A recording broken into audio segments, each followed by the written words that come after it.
Welcome back to Let's Play AC Milan, and hopefully we can get a little bit more of an exciting game today compared to that cup game, that goalless one that we watched together during last episode.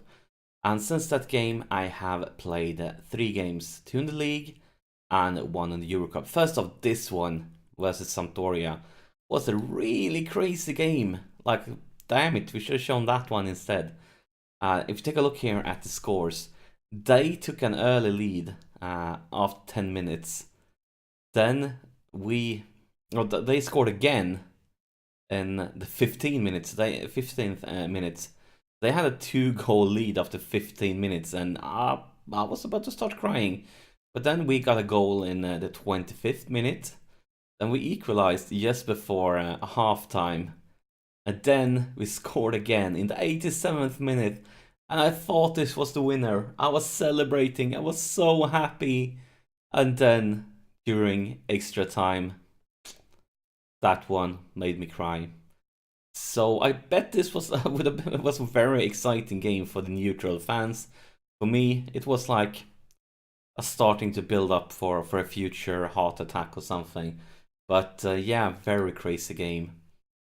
And then we got a decent win versus Genoa. And then actually this win was a little bit surprising, because since we already had won our group after this game, I basically rested everybody except our goalkeeper that will start today's game. So it's not that many days rest between them. But like I thought, like it doesn't matter if we lose this game, we're gonna win our group anyways. Rested everybody and still managed to win. I definitely didn't expect us to win that one. I thought, like, yeah, it's a loss I'm willing to take to prioritize the league. Today we're up against Verona, and as you can see, Verona is struggling in the league. So the reason I choose this game, it wasn't because we were up against like a really big team. It's because it's quite some time here. Like if you look at the future games, this is a cup game, so we don't care about this one, the Italian Cup. Then there's quite a few teams here. Like we would have waited so long before the next game. I felt it was time for another game, and also another reason I choose this one. I think it's time to talk about the January transfer window, because look at this, we are on the 10th of December, and not only the January transfer window, also about our financial situation. But before we do that, let's take a look at the league table, the table that placed Verona in 19th place.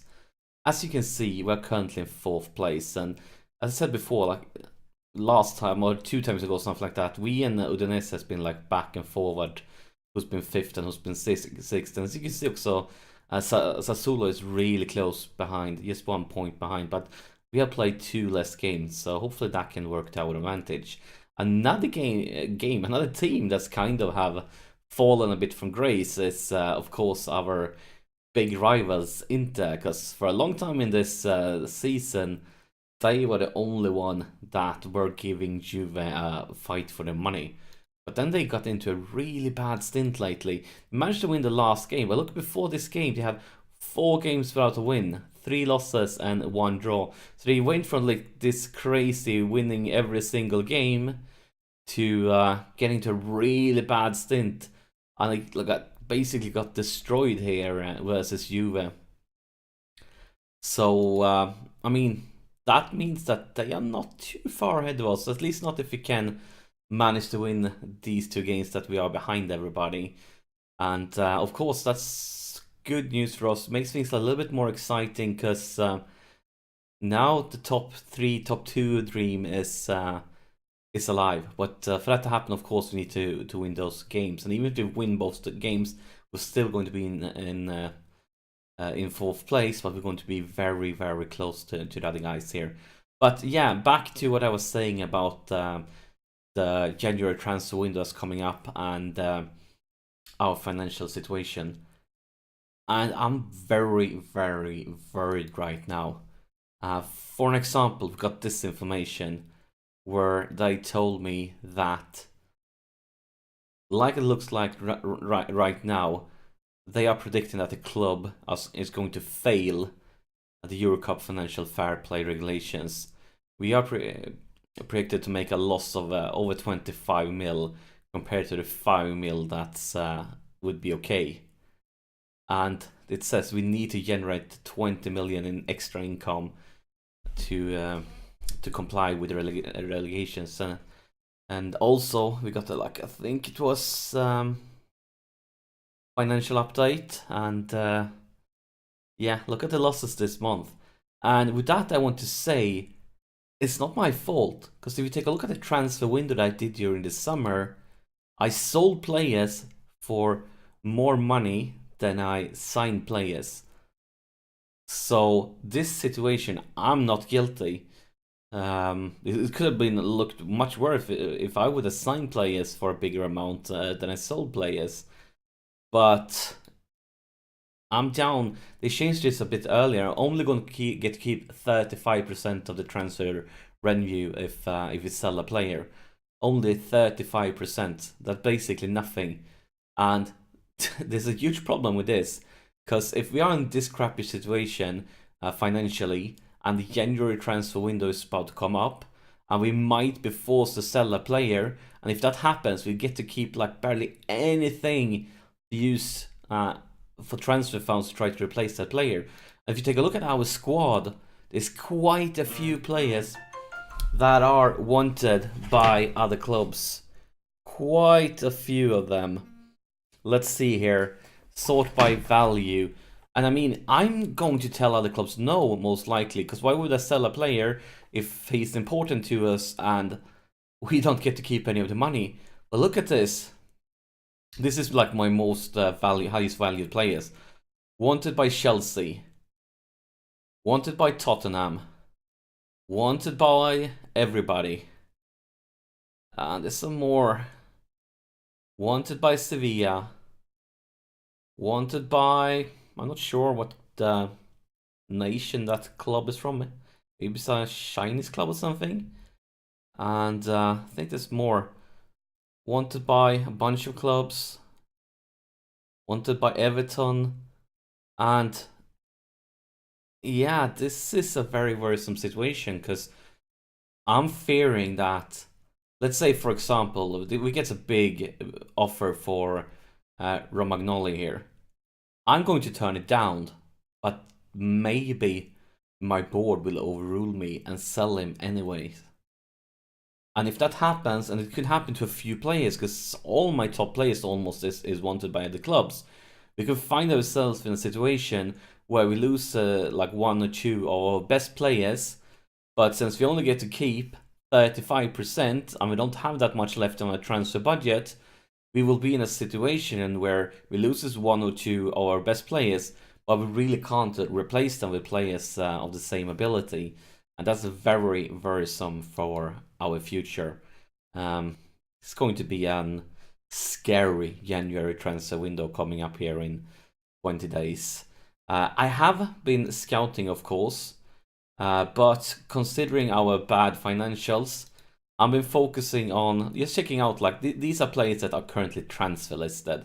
Because if we're going to sign somebody, either need to be transfer listed for a really low amount, or of course the other option that I've also been looking at is the ones that will become free transfers. But of course, if you manage to sign somebody as a free transfer, they won't join us until next season. But yeah, I've been keeping track of these guys, and I will probably try to offer contracts to a few of them if they are going to be willing to join me. I'm not sure. I'm sorting here that they are interested. Of course, I will remove that one if even more players going to show up. But of course, if we sign one or two players as free transfers, it won't be until next summer before that will help us. But I've been talking for a very, very long time now. So let's submit the team. And yeah, we need to play some football here. Sorry for talking so much, but I feel like we are in a very serious situation right now. And the January transfer window could be devastating to us in a worst case.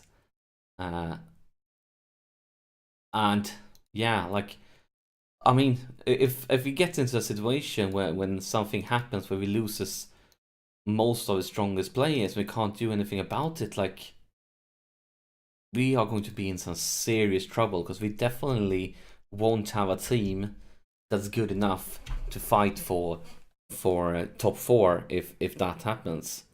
So yeah, I'm going to try to ask my board to increase the transfer revenue I get to keep, but most likely they're going to say no because of the financial situation. And then I'm just going to wait for a club to make an offer for one of my best players, me to turn it down, and then I'm going to get the news that, like, oh, your board thought that this offer was too good to refuse, so bye-bye your top player, and you don't get any money for it, haha. Probably something like that.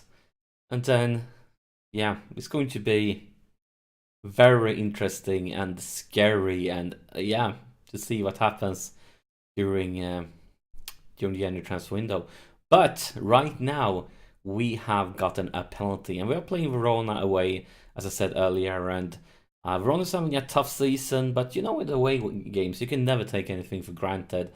But we have the man himself, Borini, stepping up, and he makes no mistake. He's our top goal scorer of the season, 12 goals, and yeah, he's been very good just this season, very, very good.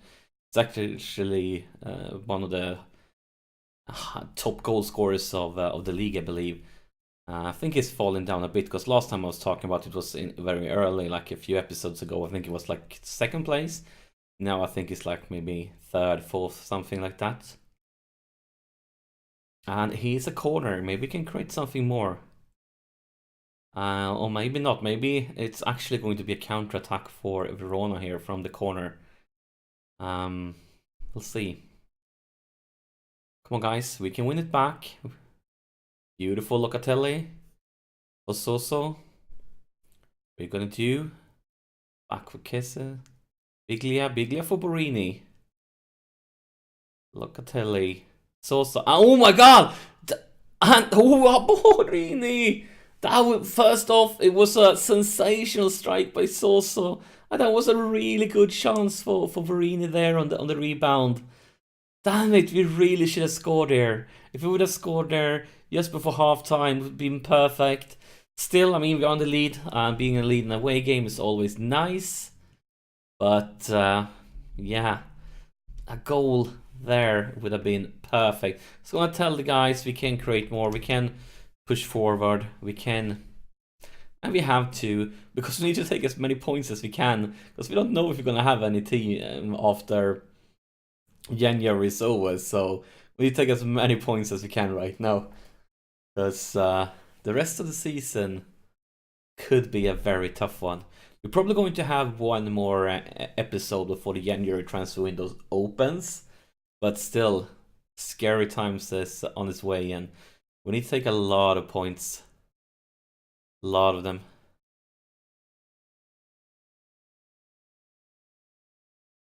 Soso. Can we get into the box? Yes, we can, and that's Andre Silva, and I feel good. Now we have that safety margin, because one goal is nothing, but 2 goals, now we can afford concede one if something bad happens, so I'm very pleased with that one. And yeah, no mistake at all there by Silva.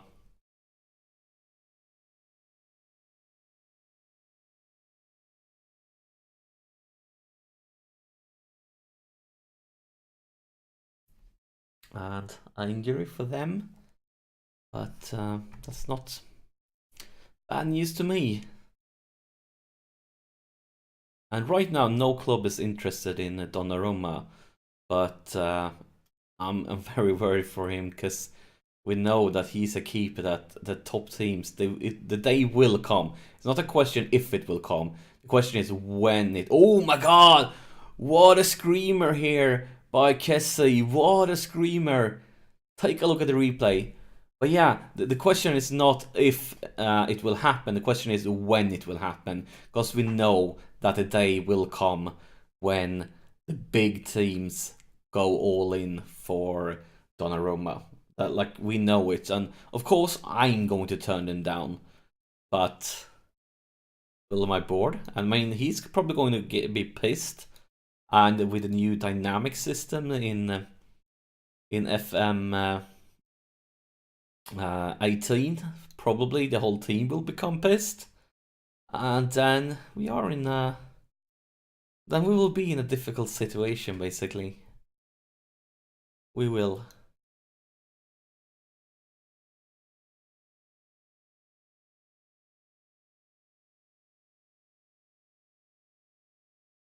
Do some thinking here. Who to replace? But yeah, things is going really well. Let's focus on the positive things, and that is we are playing really well here. And of course, it's a say that we get an injury. It's only a potential injury, but we're not going to risk anything. We're gonna sub him ASAP. That's unfortunately, because I had some youngster I probably would have rather subbed to give them some more first team experience. But at least compared to the last episode, sorry if you felt that I've been whining a bit, but I just felt it's been a serious situation that might occur that we need to discuss, and I would love to hear some feedback in the comments from you guys, what you think about this upcoming dangerous financial situation. But at least we got some goals today, at least we played well. Look at this complete domination, 20 shots to 2, 8 on target to 0. We completely and utterly dominated that game. The lads needs to know it was a good win, well done, especially since it was an away game. I know it was a weaker team, but every win you can take away is a very good and important win. And that brings us up to this league table. And yeah, if we can win another game, we will just be 1 point behind Inter and Bologna. So yeah, and that's definitely possible, because as I was talking earlier, if take a look at our schedule, most of the teams we have right now is against team like in the middle of the table. I'm not saying it's going to be easy, but it's definitely not impossible. Definitely not impossible. And there we have Bologna. Bologna is going to be a huge game. Probably the Bologna game might be next episode. That's now we need to have an episode before, because that's actually almost at the end of the transfer window. So next episode will probably be around here-ish somewhere. And we have an FA Cup game coming up versus Sassuolo, which is a very good team. Why do they call it FA Cup game? It's an Italian Cup game. And I don't care much about the Italian Cup. So I will probably just use my youngsters here and probably get knocked out, because I don't believe my board care about it. Do you? I don't think you do. The Italian Cup.